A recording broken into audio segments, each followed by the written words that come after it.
ஆண்டவருடைய அந்த லவ் என் லைஃப்பை சேஞ்ச் பண்ணிடுச்சு.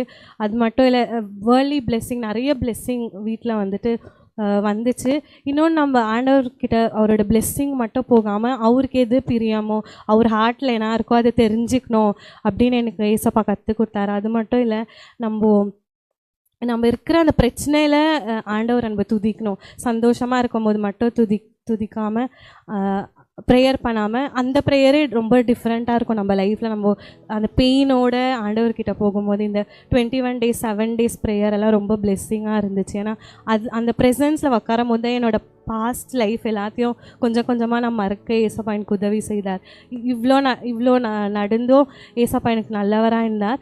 அது மட்டும் இல்லை, 2 weeksக்கு முன்னாடி பாஸ்டர் வந்துட்டு ப்ராஃபஸி பண்ணார், இந்த மாதிரி ஸ்பீடு மிராக்கிள் ஆகும்ன்ட்டு. 4 மாதமாக நிறைய வேலை இன்டர்வியூஸ் எல்லாம் அட்டன் பண்ணால் நான் எதுவுமே செட் ஆகலை. அன்எக்ஸ்பெக்டடாக நான் வந்துட்டு ஒரு கால் வந்துச்சு. 2 daysலேயே அந்த இன்டர்வியூ அட்டன் பண்ணி டெல்லியில் இப்போ எனக்கு 2 days ஒரு 2-3 daysலேயே எனக்கு ஆஃபர் வீட்டுக்கே வந்துச்சு. ஸோ நான் எதுவுமே எஃபர்ட் போடல, எதுவுமே பண்ணல, வெறும் நான் ப்ரேயர் பண்ணேன்.